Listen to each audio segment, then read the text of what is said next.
Hello friend, welcome back आपके अपने YouTube channel success मंत्रा में। हम फिजिक्स में आज नया चैप्टर स्टार्ट करने वाले हैं, वो है प्रक्षेप्य गति। प्रक्षेप्य गति क्या होती है, किस टाइप से इसको फॉर्मूले होते हैं, इसमें क्या क्या चीज़ होती हैं, उसके बारे में number by number point type करके हम इसके बारे में आगे जानेंगे। तो प्लीज़ सी फर्स्ट है प्रक्षेप्य गति होती क्या है, what is the mean of प्रक्षेप्य गति। इट प्रक्षेप्य गति, जब कोई वस्तु आप ऊर्ध्वाधर दिशा से थोड़ा सा अलग की तरफ कोई दूसरी ऊर्ध्वाधर दिशा के भिन्न कोई वस्तु फेंकी जाती है तो वो वस्तु प्रक्षेप्य गति करती है। जैसे कि आप यहाँ से किसी भी मेरी चोटी से ना ऐसे फेंकें और ना ऐसे फेंकें, क्योंकि थोड़ा इस टाइप से फेंकें, या फिर अगर आप ऐसे भी फेंकेंगे तो ये जो न्यूटन होता है, गुरुत्वाकर्षण बल होता है पृथ्वी का mg, उसके कारण यहाँ से की फेंकी हुई वस्तु थोड़ी देर बाद आपकी ऐसे इस गति में इस डायरेक्शन में बदल जाएगी। तो उसी के आधार पर मैं कह रहा हूँ प्रक्षेप्य गति।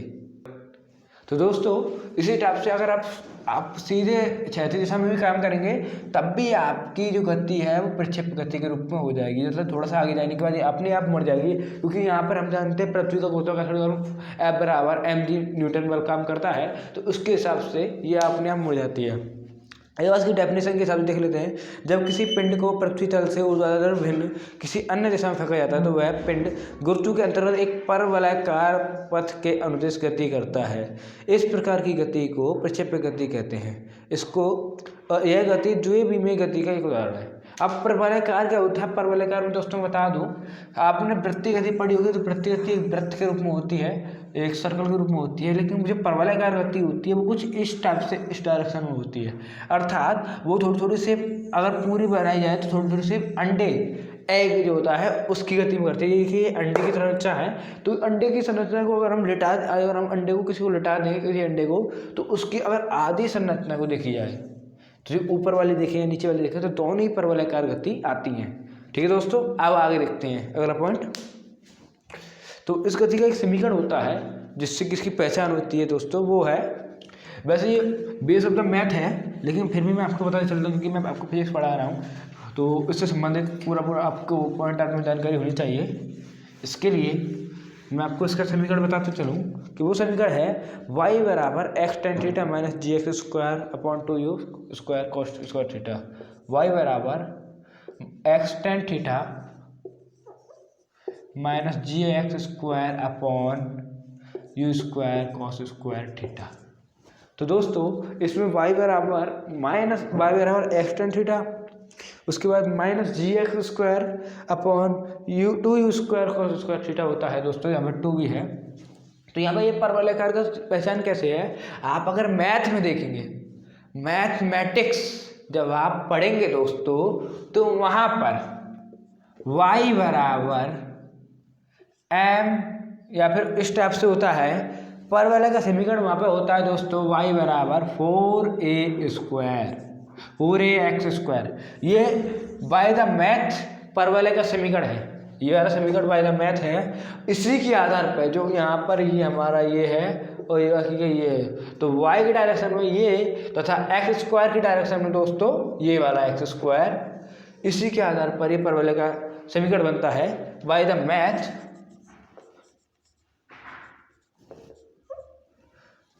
दोस्तों यहाँ हमारा एक्स स्क्वायर है, एक्स स्क्वायर, तो अगर आप लिखना चाहते हैं तो ये लिख दीजिए इसका प्रक्षेप्य गति का परवलय का समीकरण। परवलय अगर प्रक्षेप्य गति का समीकरण आप डायरेक्टली लिख लीजिए, प्रक्षेप्य गति का समीकरण ये है दोस्तों। ये बेस ऑफ किस पर है, ये बेस है करता है इस वाले समीकरण y बराबर 4ax स्क्वायर। ये है हमारा मैथ का परवलय का समीकरण है, उस पर ये बेस है, उस पर आता है, उसके हिसाब से हमको पता चलता है, इसके हिसाब से हमको पता चलता है कि ये परवलय का समीकरण है। नोट कर लीजिए दोस्तों, अगर नोट करना चाहते हैं तो। इसके बाद मैं अगला पॉइंट कराता हूँ। तो वो दोस्तों अगला वाला पॉइंट हमारा ये है कि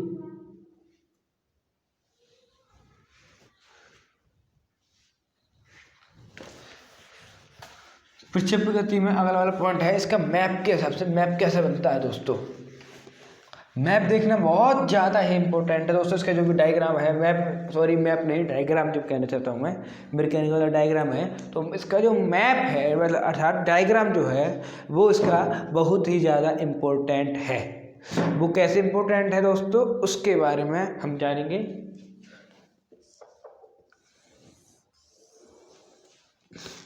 ओके दोस्तों, ये आप ओ मान सकते हैं, मूल बिंदु मान सकते हैं, कुछ भी मान सकते हैं। अब जब आप ग्राफ का कोई भी आइटम बनाते हैं तो इस टाइप से लिखते हैं, ये यू वाई मान सकते हैं आप लोग। यहाँ से कोई वस्तु फेंकी जा रही है थीटा कोण पे, ये हमारा आर है। आर क्यों है, क्या होता है, क्षैतिज परास कहते हैं इसको। अभी क्षैतिज परास क्या होता है इसके बारे में आगे जानकारी प्राप्त करेंगे। फिलहाल तो आप ये देखिए, आर क्षैतिज परास होता है, क्षैतिज परास। आगे देखिए दोस्तों, यहाँ से कोई वस्तु थीटा कोण पर फेंकी जाती है, तो ये वस्तु कुछ दूर तक ऐसे चलेगी एकदम सीरियसली, उसके बाद आके ऐसे गिर जाएंगे। ठीक है दोस्तों, यहाँ तक तो ऐसे जाएगी। उसके बाद दोस्तों इस टाइप से, सॉरी मैं थोड़ा गलत बन गया, खैर कोई नहीं, आप समझ लीजिए। इस टाइप से दोस्तों कोई भी चीज़ हो वो प्रैक्टिकली आप कर सकते हैं। जैसे कि मैंने ये वाला फेंका, ये चीज़ फेंकी है, ये देखिए मैं इसको फेंकूंगा आगे, तो आपने देखा वो ऐसे गई और फिर ऐसे नीचे की तरफ लुढ़क गई। तो इस टाइप से दोस्तों आपको चेक देखना है हमेशा। तो देखिए दोस्तों, अगला पॉइंट हम देख इसी को, तो ये जब गति करेगी तो यहाँ पर वाई यू के दो घटक हो जाएंगे। ये हमारा यू है, अर्थात यू क्या होता है दोस्तों, यू होता है प्रारंभिक वेग किसी भी वस्तु का। इसके दो घटक हो जाएंगे, ये थोड़ा गलती से हो गया, क्योंकि दो घटक हो गए, एक यू और एक यू, इधर से यू साइन थीटा और ये यू वाई होगा दोस्तों, यू वाई, और ये you x. You why you x के होंगे दोस्तों, आप जानते हैं ये वाला अक्ष एक्स होता है और ये वाला अक्ष वाई होता है, इसीलिए यू एक्स। ओके दोस्तों, अब आगे अगला वाला पॉइंट देखते हैं। इसका हम देखते हैं सबसे ऊंचा वाला बिंदु ये है, मान लिया इसका सबसे ऊंचा वाला बिंदु ये है, ये मान लीजिए एच ऊंचाई पे है। नोट पॉइंट करें दोस्तों, एच ऊंचाई, ठीक है। यहाँ से इसको यहाँ तक पहुँचने में लगा समय मान लिया टी समय, ठीक है दोस्तों।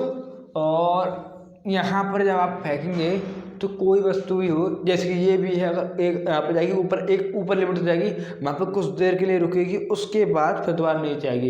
इसी टाइप से इस वाली गति में होता है, पर वाली गति में जब ये जाएगी तो यहाँ पर मान सकते हो इसके अधिकतम बिंदु पर हमने माना v बराबर 0, अर्थात इसका अधिकतम वेग 0 मान लिया। यहाँ पर यहाँ से यहाँ तक की डायरेक्शन के लिए यहाँ v बराबर 0 मान लिया। तो इसका जो अंतिम वेग है यहाँ से आप निकालेंगे, जैसे ये इसको मैंने ऐसे थोड़ा मिला दिया, तो इससे जो अंतिम वेग है इसका दोस्तों, उसका देखिए,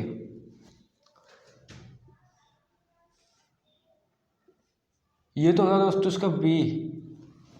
ओके, ये हो जाएगा दोस्तों इधर वाला, इसका होगा वी एक्स।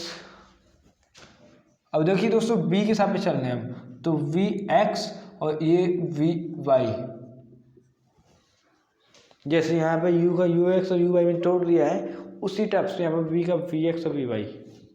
अगला पॉइंट होगा दोस्तों, यहाँ पर हमारा ये बिंदु हम मान लेते हैं कोई भी, और इसके बाद दोस्तों एक चीज़ आपको बता दूँ मैं, ये x अच्छा है, ये y अच्छा है, यहाँ से लेके यहाँ तक ये वाला ये पॉइंट है यहाँ तक का, ये इस दूरी से इस दूरी, कौन सी दूरी पर दोस्तों, मूल बिंदु से यहाँ पे वस्तु गिरती है वहाँ तक की दूरी मान लिया हमने r, ये पॉइंट हमने मान लिया p,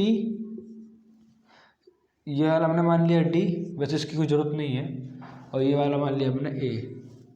इसकी ज़रूरत क्यों नहीं दोस्तों, क्योंकि ये रियल पॉइंट क्षति पर असर पड़ता है, तो क्षति पर असर वो a वाला पॉइंट इम्पोर्टेंट है। तो p पर v बराबर 0। अब यहाँ पे एक बार फिर से इस जगह पे देखते हैं अंतिम वेग इसका निकाला जाएगा, तो इसके हिसाब से v इस दिशा में u आ रहा है, ये है, ये जो हमारा चल रहा है ये v है, ये vx है। दोस्तों x हमेशा इधर अच्छा होगा, चाहे ऊपर की तरफ रहे या नीचे की तरफ रहे, और ये इसका vy है।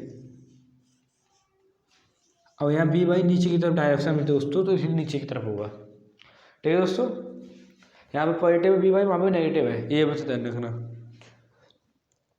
तो दोस्तों हम बात कर रहे थे यहाँ पर इसके मैप की, तो मैप के बारे में पूरी जानकारी आप जान चुके हैं। कोई वस्तु ऐसे फेंकी जाती है थीटा कोण पर, यू वेग से फेंकी जाती है प्रारंभ वेग, तो उसको यू को दो घटक में तोड़ते हैं, यू एक्स और यू वाई। इसके बाद टी समय वो एच पी बिंदु पर चलती है, इससे जस्ट पहले अगर पी बिंदु पर हम बी बराबर 0 मान लें, अर्थात अंतिम वेग बी पर रुकती है अगर वस्तु, मान लेते हैं अंतिम पी बिंदु पर जो उच्चतम बिंदु है उस पर रुकती है, तो v बराबर 0, उससे जस्ट पहले इसका v घटक को v को मानते हैं, तो v के घटक को तोड़ेंगे vx और vy में। अगला पॉइंट है दोस्तों vy और vu, इसी टाइप से वो यहाँ पे ना रुक के सीधे आई, क्योंकि तो हमने माना है रुकने के। दोस्तों रुकना कोई जरूरी नहीं इसका, क्योंकि सीधे ऐसे जाएगी तो ऐसे आ जाएगी। अब वो बात अलग है, ऊर्ध्वाधर फेंकी जाती है वो वस्तु रुकती है। ये है इसका अंतिम में हुई, इसको घटक में थोड़ा इस टाइप से, तो इसकी डायरेक्शन जो वी वाई वाली है वो नीचे की हो जाएगी, ये बिंदु पे वस्तु गिर जाएगी। यहाँ तक अपने बना ली है, इसको मैं चलो रफ कर देता हूँ। इसकी दूरी h है, h ऊंचाई, सॉरी h ऊंचाई है इसकी।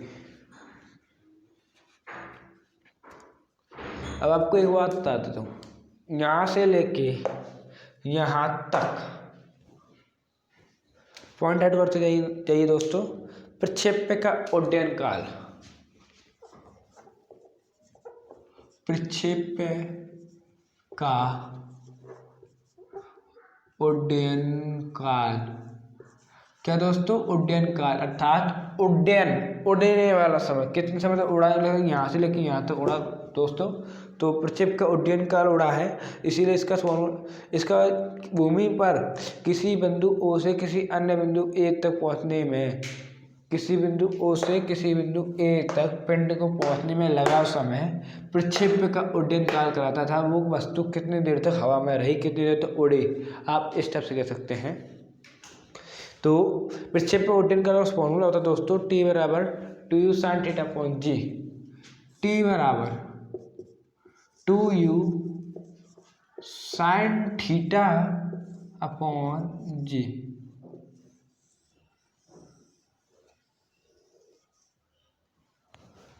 इसका फॉर्मूला होता है, नोट कर लें दोस्तों, ग्राफ चैनल ग्राफ भी नोट कर लीजिए, ग्राफ भी इंपॉर्टेंट है।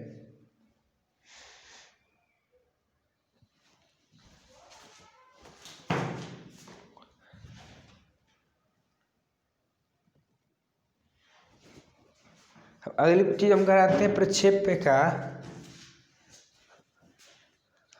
और यहाँ पर u प्रारंभिक वेग दोस्तों आप जानते हैं वो सब, u के बारे में, u क्या है, थीटा ये कोण है, u ये है, u ये वाला प्रारंभिक वेग जिससे उछल रही है, ऊपर जा रही है, और जी हमारा गुरुत्वीय त्वरण।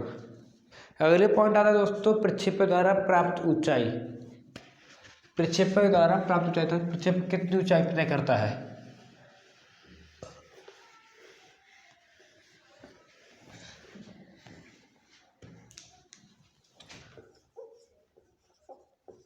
प्रक्षेप्य द्वारा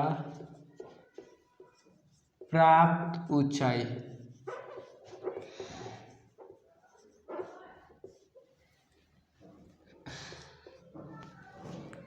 ये h ऊंचाई है दोस्तों, ये कितनी होगी, ये किस बेस पे होगी दोस्तों, उसके लिए है एक फॉर्मूला हमारा बनता है h ऊंचाई के लिए, u sin square theta upon 2g।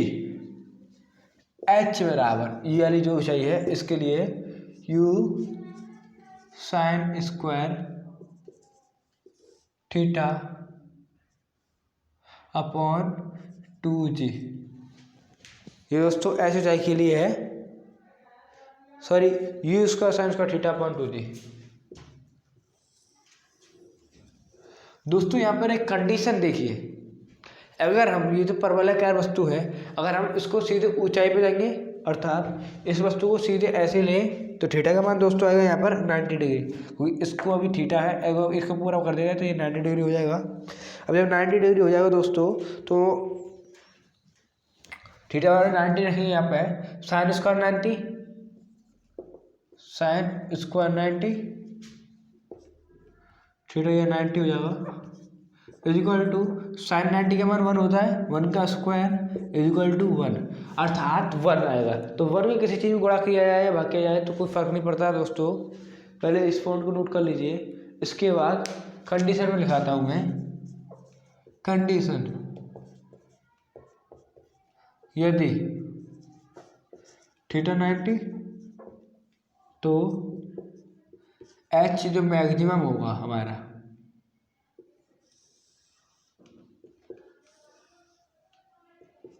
Maximum निकलेगा दोस्तों यू स्क्वायर 2g, आप नोट कर लीजिए।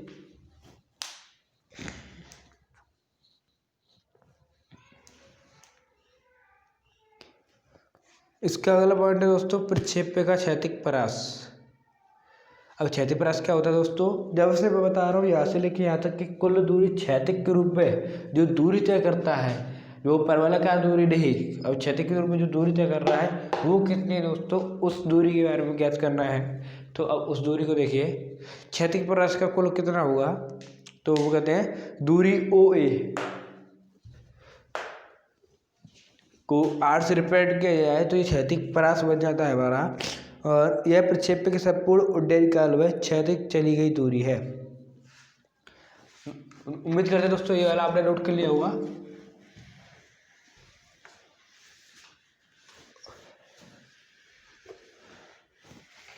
अगला चीज देखिए दोस्तों, इसमें जो है वो है क्षैतिज परास। क्षैतिज प्रक्षेप्य का क्षैतिज परास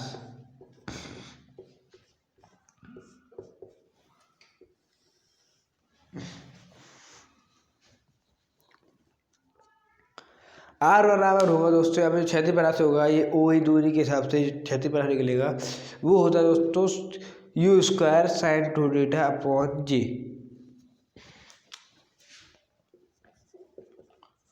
जी स्क्वायर साइन 2 थीटा अपॉन जी।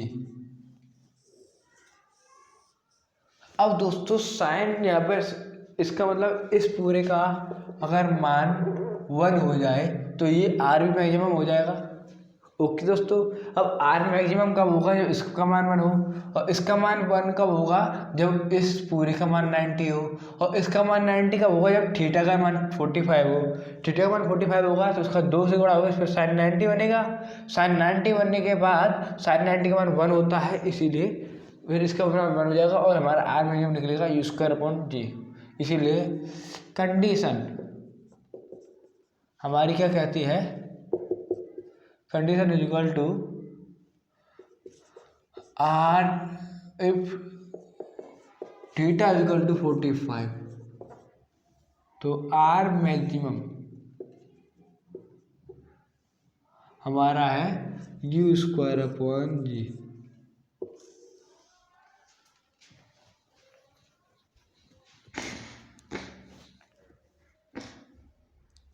ठीक है दोस्तों, नोट करिए इस पॉइंट को भी, ये बहुत इंपॉर्टेंट पॉइंट है, अक्सर सवालों में आता रहता है। और दोस्तों एक बात और मैं आपको बता दूं, ये देखिए यहाँ पर क्षैतिज परास में मान लीजिए थीटा डिग्री पे यहाँ पे गिरा, उसके बाद 45 पे यहाँ पे गिर रहा है, ठीक है। 45 के बाद फिर 90 माइनस थीटा, ये अगर 30 डिग्री कोण है और ये 60 डिग्री कोण है तो 30 और फिर 90 माइनस 30 इक्वल टू 60 डिग्री कोण में यहाँ पे गिरा। ओके, ये थीटा, ये 90 माइनस थीटा। तो इस दोनों इस कंडीशन में एक बात होती है कि यहाँ पर थीटा और 90 माइनस थीटा दोनों के लिए क्षैतिज परास का मान समान होता है, अर्थात यहाँ थीटा बराबर 90 माइनस थीटा दोनों के लिए R1 is equal to R2।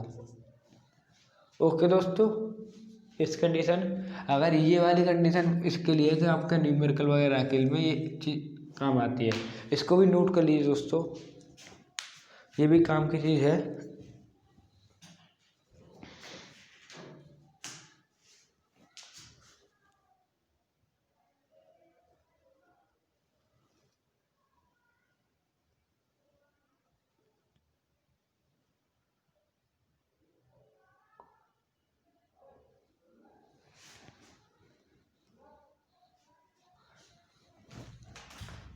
तो दोस्तों, हम उम्मीद है वीडियो आपको पसंद आई होगी। तो वीडियो पसंद आई हो तो लाइक करें, कमेंट करें, शेयर करें दोस्तों के साथ। चैनल में सब्सक्राइब करके बेल आइकन जरूर दबा दें। मैं मिलता हूँ आपसे अगली वीडियो में, तब तक के लिए धन्यवाद। Thanks for watching.